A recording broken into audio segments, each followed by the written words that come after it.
الحمد لله نحمده ونستعينه ونستغفره ونؤمن به ونتوكل عليه ونعوذ بالله من شرور أنفسنا ومن سيئات أعمالنا من يهده الله فلا مضل له ومن يضلل فلا هادي له وأشهد أن لا إله إلا الله وحده لا شريك له وأشهد أن محمدا عبده ورسوله أما بعد فإن أحسن الكلام كلام الله وأحسن الهدي هدي محمد صلى الله عليه وسلم وشر الأمور محدثاتها وكل محدثة بدعة وكل بدعة ضلالة وكل ضلالة في النار. قال الله تبارك وتعالى في القرآن المجيد: أعوذ بالله السميع العليم من الشيطان الرجيم. بسم الله الرحمن الرحيم. إن ربكم الله الذي خلق السماوات والأرض في 6 أيام ثم استوى على العرش يدبر الأمر ما من شفيع إلا من بعد إذنه ذلكم الله ربكم فاعبدوه أفلا تذكرون. اللهم صل على محمد وعلى آل محمد كما صليت على إبراهيم وعلى آل إبراهيم إنك حميد مجيد. اللهم بارك على محمد وعلى آل محمد كما باركت على إبراهيم وعلى آل إبراهيم إنك حميد مجيد. سبحانك لا علم لنا إلا ما علمتنا إنك أنت العليم الحكيم.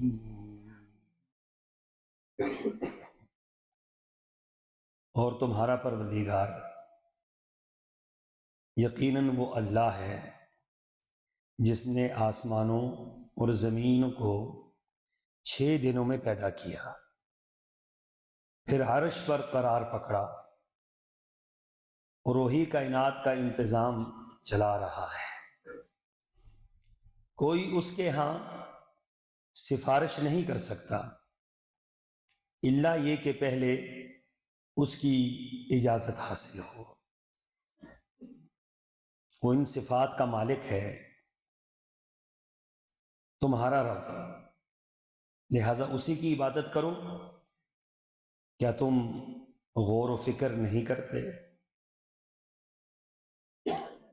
آیت نمبر 3 سورہ یونس۔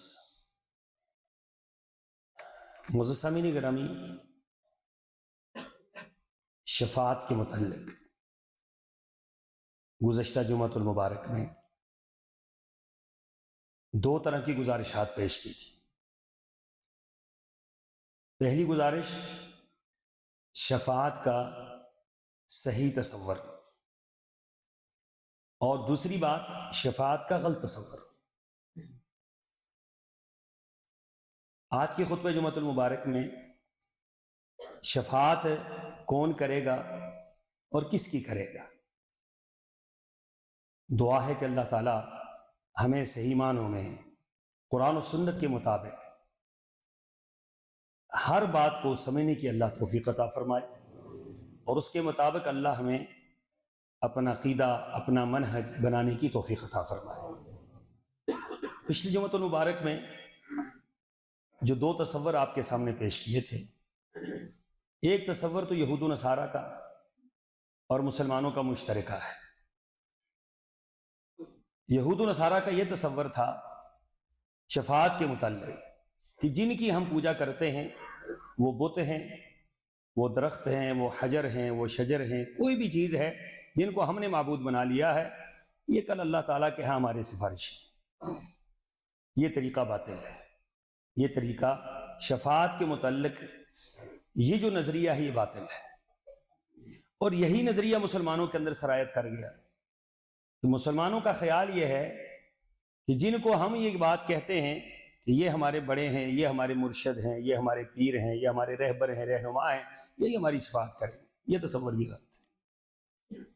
یہ دونوں تصور باطل ہیں۔ صحیح تصور وہی ہے جو ہمیں قرآن و سنت سے ملتا ہے۔ اس غلط تصور نے لوگوں کے اندر بدعملی پیدا کی، قرآن و سنت سے لوگ دور ہو گئے، عمل سے لوگ دور ہو گئے۔ جب یہ تصور پیدا ہو جائے کہ ہمیں ہمارے بڑے چھڑا لیں گے تو جو لوگ ہوتے ہیں ان کے اندر بدعملی پیدا ہوتی ہے۔ اب یہ ایسے ہی ہے جیسے کسی بندے کو یہ زوم پڑ جائے، یہ خیال پڑ جائے کہ ہمیں کوئی پوچھنے والا نہیں ہے، ہمارا وہ بڑا جو ہے وہ موجود ہے فلاں سیٹ پر، ہمیں چھڑا لے گا، تو آپ دیکھ لیں کہ اس کا حشر کیا ہوتا ہے۔ بے مہار لوگ ہو جاتے ہیں، بے لغام لوگ ہو جاتے ہیں، ظلم اور ستم کرتے ہیں، کیوں؟ ہمارا کوئی بڑا موجود ہے، وہ ہمیں چھڑا لے گا۔ ایسے ہی مسلمانوں کے اندر جو بدعملی پیدا ہوئی، اس بدعملی کی پیچھے شفاعت کا غلط تصور موجود تھا کہ جی ہم کچھ بھی کریں ہمیں ہمارے بڑے چھڑا لیں گے، جن کے نام کی ہم نظر و نیاز دیتے ہیں، جن کے ناموں کو ہم پوجتے ہیں، جن کی ہم دعائیاں دیتے ہیں، جن کے ناموں کی نیازیں دیتے ہیں، جن کے ناموں کی نظریں دیتے ہیں، جن کے ناموں پر بکرے چڑھاتے ہیں، یہ ہمیں کل چھڑا لیں گے۔ یہ غلط تصور تھا۔ اس تصور نے لوگوں کے اندر انتہا درجے کی بدعملی پیدا کی، بدعقیدگی پیدا کی۔ اس جمعۃ المبارک میں یہ عرض کرنا چاہتا ہوں کہ شفاعت کرے گا کون؟ ہم جس کے بارے میں یہ نظریہ رکھتے ہیں کہ یہ شفاعت کرے گا، وہ شفاعت کرے گا، یا شفاعت کا کوئی خاص معیار اللہ نے مقرر کیا ہوا ہے؟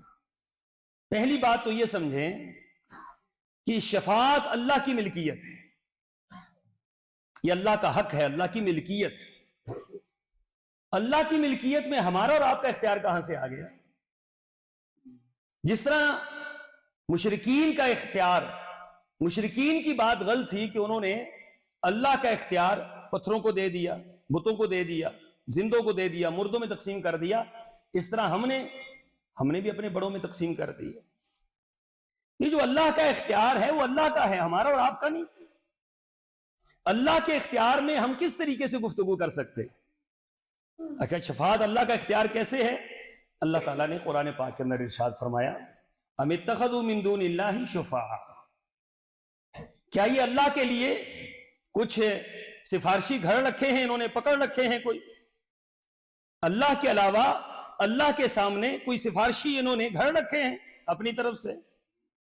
قل اولو کانوا لا یملکون شیئا ولا یعقلون، کہہ دیجئے محمد صلی اللہ علیہ وسلم، لا یملکون شیئا، جن کے متعلق ان کا نظریہ یہ ہے کہ یہ اللہ تعالیٰ کے ہاں سفارشی بنیں گے، فرمایا کہ لا یملکون شیئا، یہ تو ایک رائی کے دانے کے برابر بھی ملکیت نہیں رکھتے۔ بندوں کو چھڑانا تو بہت دور کی بات ہے، ان کا اپنا معاملہ جو ہے بڑا مشکل ہے۔ لا یملکون شیئا ولا یعقلون، اور جن کے متعلق ان کا یہ نظریہ ہے کہ یہ ہمیں بچائیں گے، ہو سکتا ہے وہ خود ہی نہ بچے۔ ہمارا یہ نظریہ ہے کہ جناب آپ چھڑا لیں گے تو آپ تو خود ہی پھنس رہے ہیں، تو پھر ہمارا کیا بنے گا؟ تو قرآن پاک نے پھر اس کی اصلاح کی، فرمایا قل للہ الشفاعۃ جمیعا، قل للہ الشفاعۃ جمیعا، فرمایا شفاعت یہ تو اللہ کا معاملہ ہے، یہ تو اللہ کے لیے خاص ہے، اللہ کی ملکیت ہے، اللہ کا حکم ہے، یہ اللہ کا اختیار ہے۔ اللہ جس کو چاہے یہ اختیار دے، جس کو چاہے نہ دے۔ اب ہمیں کیا پتہ اللہ نے کس کو دینا ہے اختیار؟ جس کے متعلق ہمارا یہ نظریہ ہے اس کو اختیار ملے گا، پتہ نہیں اس کو ملنا ہے یا نہیں ملنا۔ تو قل للہ الشفاعۃ جمیعا، فرمایا کہ شفاعت کا اختیار تو یہ اللہ کا ہے، شفاعت کی ملکیت اللہ کی ہے، شفاعت کا حق اللہ کا ہے، شفاعت ملک اللہ کی ہے۔ تو لہٰذا اس کے اندر یہ جو نظریہ ہے کہ ہمارے ہوں گے، ہماری مرضی کے مطابق ہوں گے، جس کو میں چاہوں گا وہ ہوگا، یہ سارے کا سارا تصور ملیا میٹ ہو گیا۔ قل للہ الشفاعۃ جمیعا، فرمایا سفارش یہ تو اللہ تعالیٰ کی ملکیت ہے، اور اللہ تعالیٰ ہی کس کو دیتا ہے یہ اللہ کے علاوہ کسی کو پتا نہیں. اللہ نے بتایا بھی بہت کم ہے. پھر ایک اور جگہ پر فرمایا ما من شفیع الا من بعد اذنہ، فرمایا کوئی سفارش کرنے والا اللہ تعالیٰ کے سامنے دم نہیں مار سکتا جب تک اللہ کا آرڈر نہ آئے. کون کرے گا، کس کی کرے گا، کون کرے گا اور کس کی کرے گا، یہ جب تک اللہ کی طرف سے آرڈر نہ آئے ما من شفیع، کسی کی جرت نہیں ہے وہاں اللہ کے سامنے کھڑے ہو کر بات کر سکے. الا من بعد اذنی، اللہ تعالیٰ فرمائے گا تو کر سکتا ہے اور اس کی کر سکتا ہے. اب اللہ نے کس کا کہنا ہے اور کس کے متعلق کہنا ہے یہ اللہ کے سوا کوئی جانتا. ما من شفیع الا من بعد اذنہ، فرمایا سفارش ہر ایک کی نہیں چلتی. جن کو ہم نے سوچ لیا یہ سفارشی ہوں گے، فرمایا یہ زوم باطل ہے تمہارا، یہ خیال غلط ہے تمہارا. ما من شفیع الا من بعد اذنہ، جو بھی سفارشی ہوگا اللہ تعالیٰ کے حکم سے ہوگا. پھر ایک اور جگہ پر فرمایا وَلَا يَشْفَعُونَ إِلَّا لِمَنِ ارْتَضَى وَهُمْ مِنْ خَشْيَتِهِ مُشْفِقُونَ، فرمایا کہ اللہ کے سامنے سفارش وہی کر سکے گا جس سے اللہ راضی ہوگا. جس سے اللہ راضی ہوگا وہ سفارش کر سکے گا. اب اللہ کس سے راضی ہے آپ کو اور ہمیں علم؟ اللہ کس سے راضی ہے ہمارا کسی کے متعلق گمان تو ہو سکتا ہے لیکن کنفرم بات ہو سکتی. اللہ نے انبیاء کو بخش دیا ہے، کنفرم بات. اللہ نے صحابہ سے رضامندی کا اظہار کیا، صحابہ بخشے ہوئے ہیں، کنفرم بات ہے. اس کے بعد تو کسی کے متعلق کوئی بات نہیں ہو سکتی. اس کے بعد کسی کے متعلق کوئی نظریہ قائم نہیں ہو سکتا. اللہ صحابہ سے راضی ہوا، یہ کس نے کہا؟ یہ اللہ نے خود کہا، ہمارا اور آپ کا نظریہ نہیں ہے. رضی اللہ عنہم ورضوا، اللہ ان سے راضی ہو گئے، وہ اللہ سے راضی ہو گئے. یہ تو اللہ نے کہہ دیا نا. تو بس یہ تو بات اللہ کی تو اپنی جگہ پر مسلم اور سب سے مضبوط بات ہے. اور پھر یہ جو نظریہ ہے انبیاء علیہ السلام کے متعلق، یہ نظریہ بھی میرے اللہ نے بیان کیا کہ انبیاء علیہ السلام ان سے اللہ راضی ہو گیا، یہ بخشے ہوئے لوگ ہیں. لیکن انبیاء میں بھی کون کون سفارش کرے گا یہ بھی اللہ تعالیٰ کا حق ہے. اللہ نے انبیاء میں سے کس کو کہنا ہے تم سفارش کرو، یہ اللہ کے علاوہ کوئی نہیں جانتا. اس لیے سامعین محترم، پہلی بات تو یہ ذہن نشین کر لیں کہ شفاعت کس کی ملکیت ہے؟ اللہ کی ملکیت.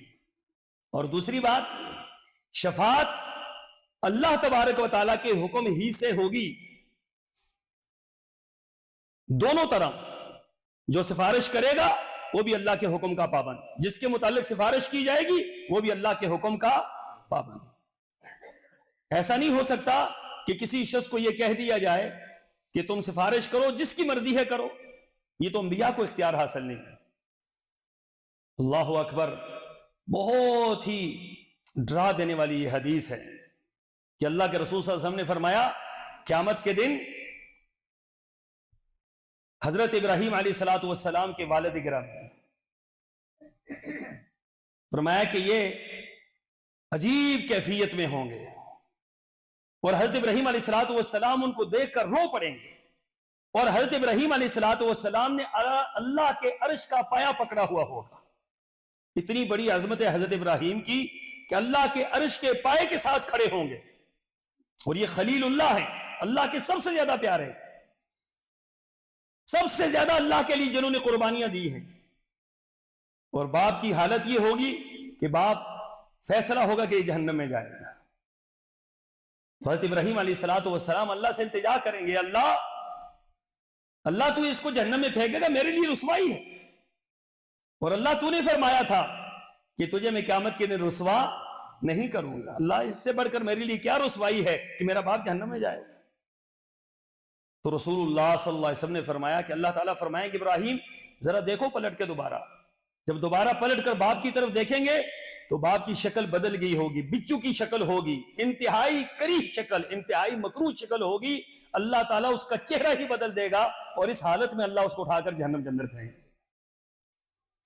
تو سوچنے کی بات یہ ہے، جو لوگ یہ تصور رکھتے ہیں کہ جناب وہاں ہر ایک کی چلے گی، وہاں ہر ایک کی نہیں چلے گی، ہر ایک کے متعلق چلے گی، ہر ایک کے متعلق بھی نہیں چلے گی. وہاں حضرت ابراہیم علیہ السلام کو جو اللہ تعالیٰ نے مقام اور مرتبہ دیا تھا، وہاں جا کر وہ مرتبہ بھی جو ہے وہ کمزور پڑ جائے گا، اللہ تعالیٰ فرمائیں گے کہ مشرک کے متعلق تیری سفارش قبول ہو سکتی؟ رسول اللہ صلی اللہ علیہ وسلم سے پوچھا گیا، اے اللہ کے رسول صلی اللہ علیہ وسلم، سب سے زیادہ شفاعت کا حقدار کون ہے؟ انبیاء کی سفارش ہو، اللہ کے نیک بندوں کی ہو، علماء کی ہو، سب سے زیادہ حقدار کون ہے؟ شہداء کی ہو، حفاظ کی ہو؟ فرمایا کہ سب سے زیادہ شفاعت کا حقدار وہ ہے جس نے لا الہ الا اللہ پڑھا اور لا الہ الا اللہ پر پوری زندگی قائم رہا اور لا الہ الا اللہ پر دنیا سے چلا گیا، جس نے زندگی میں کبھی شرک نہ کیا ہو، جس نے زندگی میں کبھی اپنے رب کو ناراض نہ کیا ہو شرک کر کے، فرمایا کہ اس کے متعلق سفارش قبول کی جائے گی۔ بہت کڑی شرط ہے اور بہت خوفناک شرط ہے۔ یہ لا الہ الا اللہ ورد نہیں ہے، یہ لا الہ الا اللہ عقیدہ ہے، لا الہ الا اللہ منہج ہے، زندگی گزارنے کے اصول اور ضابطے ہیں۔ ہر معاملے میں اللہ تبارک و تعالیٰ کی مان کر چلنا، یہ لا الہ الا اللہ ہے۔ ہر معاملے میں اللہ کو مقدم رکھنا، یہ لا الہ الا اللہ ہے۔ ہر معاملے میں اللہ کی رضامندی کو شامل رکھنا، یہ لا الہ الا اللہ ہے۔ لا الہ الا اللہ صرف ورد نہیں ہے کہ ہم نے لا الہ الا اللہ زبان سے پڑھ لیا ہے تو ہم جنت میں چلے جائیں گے، ایسا نہیں۔ لا الہ الا اللہ یہ عقیدہ ہے، منہج ہے۔ روز اول سے لے کر آخر تک آپ کی زندگی کا جب حساب ہوگا تو یہ دیکھا جائے گا لا الہ الا اللہ پڑھنے کے بعد اس نے کہیں شرک تو نہیں کیا ہے۔ وَمَا يُؤْمِنُ أَكْثَرُهُمْ بِاللَّهِ إِلَّا وَهُمْ مُشْرِكُونَ، فرمایا اکثر ایمان کا دعویٰ کرنے والے، اکثر یہ کہنے والے کہ ہم مسلمان ہیں، ہم مومن ہیں، فرمایا وہ مشرک ہوا کرتے ہیں، وہ شرک کے اندر مبتلا ہو جاتے ہیں اور ان کو پتہ بھی نہیں چلتا کہ ہم شرک کر رہے ہیں۔ اس لیے لا الہ الا اللہ پڑھ کر لا الہ الا اللہ پر قائم رہنا اور لا الہ الا اللہ پر دنیا سے جانا، یہ انسان کے لیے شفاعت کا باعث بنے گا، بصورت دیگر شفاعت کسی کی بھی نہیں ہوگی۔ رسول اللہ صلی اللہ علیہ وسلم کے ایک صحابی، بڑے معروف صحابی، آپ علیہ الصلوۃ والسلام کی خدمت کیا کرتے تھے۔ ایک مرتبہ آپ نے فرمایا، میرے ساتھی مانگو کیا مانگتے ہو، مانگو کیا مانگتے ہو مجھ سے؟ تو انہوں نے کہا اللہ کے رسول صلی اللہ علیہ وسلم، مرافقک فی الجنہ، ایک ہی خواہش ہے، زندگی کی سب سے بڑی خواہش اور سب سے اہم ترین خواہش ہے کہ اللہ کے رسول صلی اللہ علیہ وسلم، دنیا کے اندر تو اللہ تعالیٰ نے مجھے آپ کی رفاقت دی ہے، چاہتا یہ ہوں جنت کے اندر بھی آپ کی رفاقت نصیب ہو جائے۔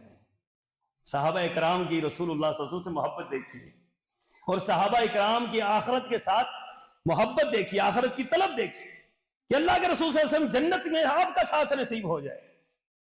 تو آپ علیہ الصلوۃ والسلام نے کیا فرمایا؟ حالانکہ آپ نے خود پوچھا تھا کہ بتلاؤ تمہیں کیا چاہیے، تمہاری تمنا کیا ہے، آرزو کیا ہے، تم میرے متعلق کیا سوچ کے میری خدمت کر رہے ہو، مانگو مجھ سے کیا مانگتے ہو۔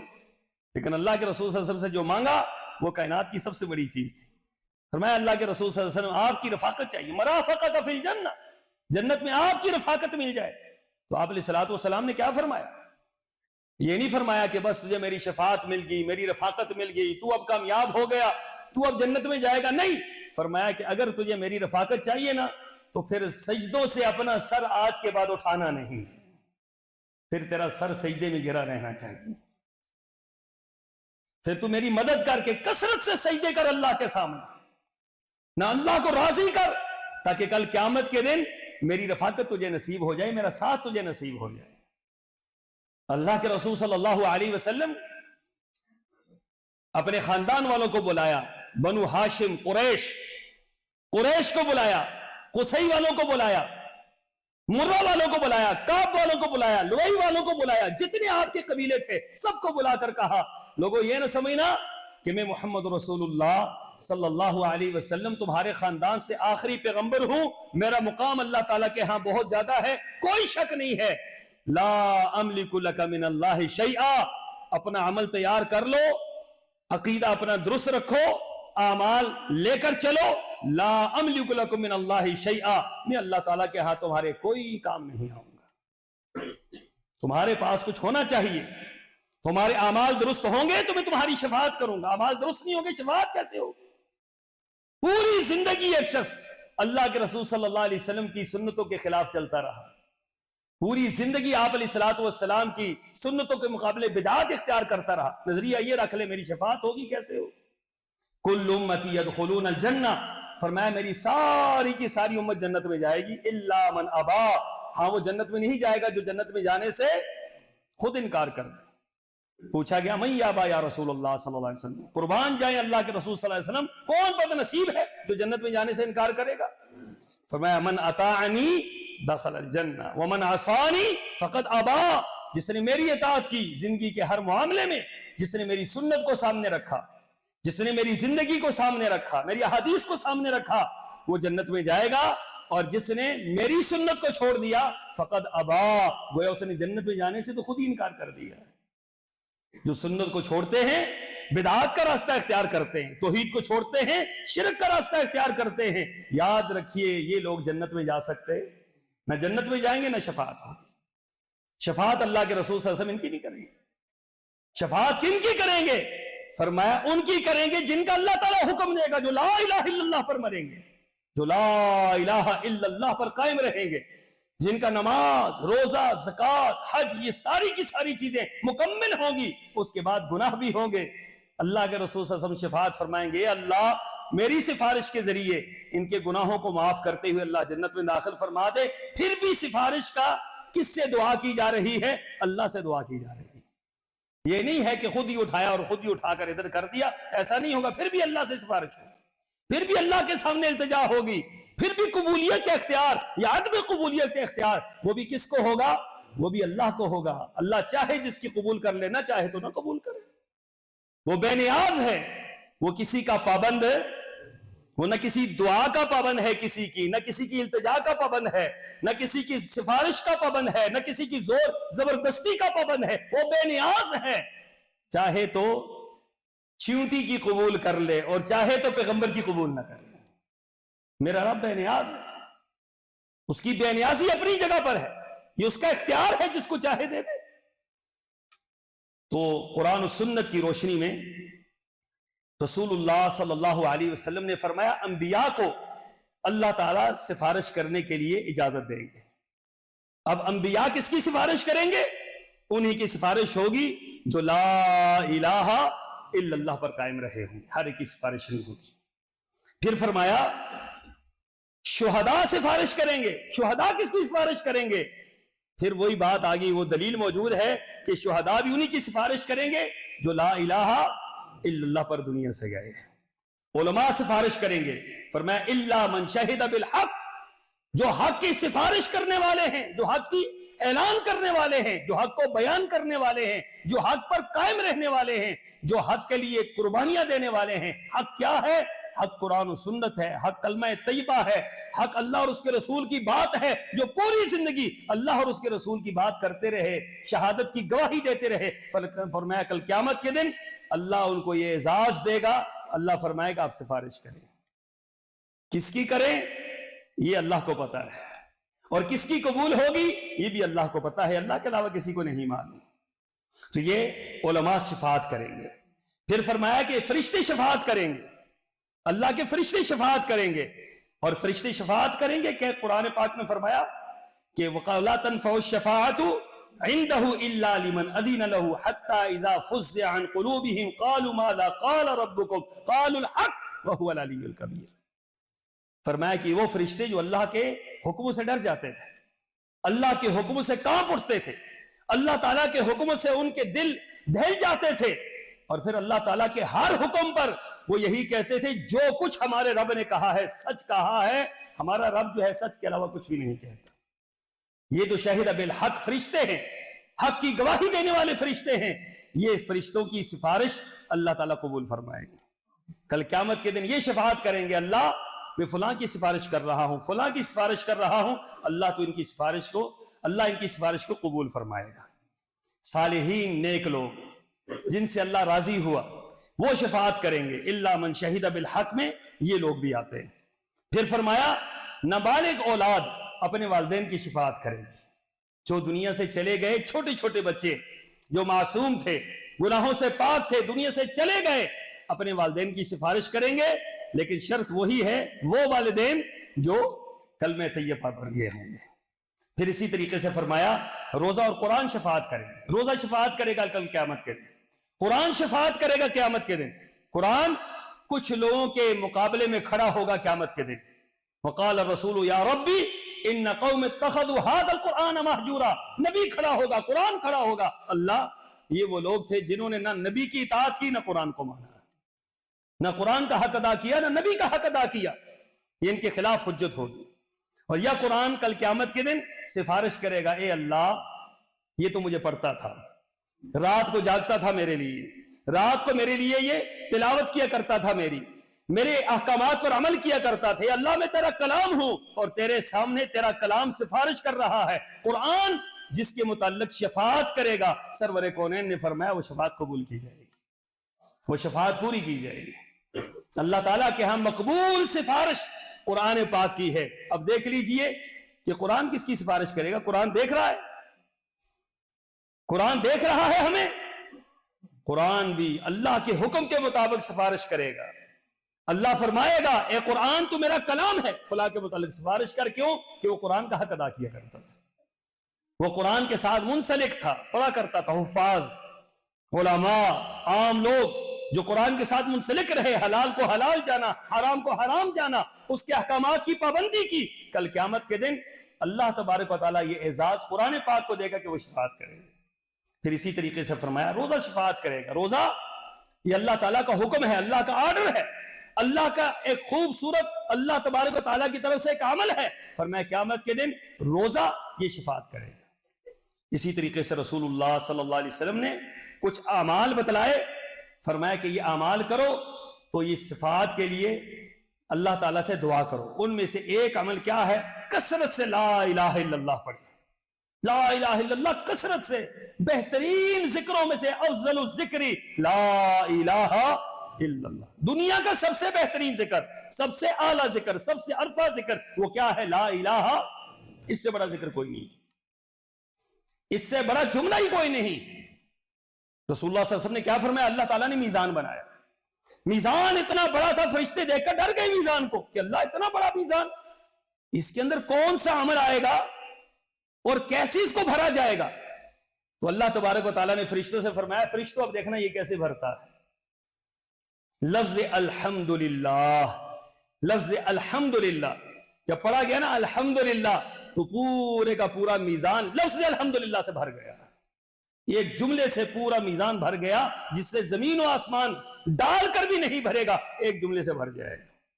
اور لا الہ الا اللہ فرمایا کہ سارے گناہ ایک طرف, سارے اس کے منتہائے نظر تک گناہ ہوں گے اور منتہائے نظر تک رجسٹر ہوں گے گناہ کے, لیکن اللہ تبارک و تعالیٰ ایک پلڑے میں گناہ رکھے گا اور ایک پلڑے میں لا الہ الا اللہ رکھے گا. یہ لا الہ الا اللہ کا وزن ہے کہ وہ جو لا الہ الا اللہ ہے وہ اس پر کیا آ جائے گا؟ غالب آ جائے گا. یہ لا الہ الا اللہ کی عظمت, افضل الذکر لا الہ الا اللہ. فرمایا لا الہ الا اللہ کثرت کے ساتھ پڑھا کرو, اس کے مطابق عقیدہ بناؤ, اس کے مطابق منہج بناؤ, اس کو اپنی زندگی کا اوڑھنا بچھونا بناؤ. لا الہ الا اللہ. شفاعت اللہ تعالیٰ کے ہاں ہوگی اور شفاعت قبول بھی ہوگی. اور دوسری بات فرمایا کثرت سے درود پڑھا کرو. اور درود کون سا؟ درود ابراہیمی, من گھڑت درود نہیں. سب سے بہترین درود کیا ہے؟ اللہم صلی علی محمد وعلی آل محمد. یہ جو ہم نماز کے اندر درود پڑھتے ہیں سب سے افضل درود یہی ہے, اس سے بڑھ کر افضل درود کوئی بھی نہیں. اس سے بڑھ کر افضل درود ہوتا تو رسول اللہ صلی اللہ علیہ وسلم اس کے بارے میں بتلاتے. آپ نے یہ درود بتلایا, یہی درود مسنون ہے, یہی درود پڑھنا چاہیے. جو کثرت سے درود پڑھے گا, خاص کر جمعۃ المبارک کے دن پڑھے گا, اللہ تعالیٰ کے ہاں رسول اللہ صلی اللہ علیہ وسلم کی شفاعت کرے گا. اور تیسری اور اہم ترین بات فرمایا جب آزان ہو مؤذن جو کچھ کہتا ہو وہی کچھ تم کہو. اللہ اکبر, اللہ اکبر, اشہد ان لا الہ الا اللہ, اشہد ان لا الہ الا اللہ. جو مؤذن کہہ رہا ہے وہی کہو. پھر اس کے بعد میرے لیے دعا کرو. دعا کیا ہے؟ اللہم رب ہذہ الدعوۃ التامہ, یہ پوری دعا ہے. اور اس کے بعد فرمایا جو بندہ آزان کا جواب دے گا اور اس کے بعد وہ دعا پڑھے گا, دعا کے بعد مجھ پر درود بھیجے گا, کل قیامت کے دن میں گارنٹی دیتا ہوں کہ اس کی میں شفاعت کروں گا. فرمایا اس کی شفاعت ہوگی. کیوں؟ کہ وہ اتنا خوبصورت عمل کر رہا ہے, اتنا بہترین عمل کر رہا ہے. اللہ تعالیٰ نے مجھے اس بات پر پابند کر دیا ہے کہ ایسے شخص کی تو نہیں شفاعت کرنی ہے. تو سامعین محترم, دعا ہے کہ اللہ تعالی ہمیں وہ اعمال کرنے کی توفیق عطا فرمائے کہ جن اعمال کی وجہ سے ہم شفاعت کے حقدار ہیں، اور اللہ انبیاء، صلحاء، شہداء، نیک لوگ، اللہ ان کی شفاعت ہمیں نصیب فرمائے۔ شفاعت کے متعلق جو غلط تصور ہے اللہ اس سے ہمیں نجات عطا فرمائے، اور جو صحیح شفاعت کا تصور ہے اللہ تبارک و تعالیٰ اس کا فہم ہمیں عطا فرمائے۔ وآخر دعوانا ان الحمد للہ رب العالمین۔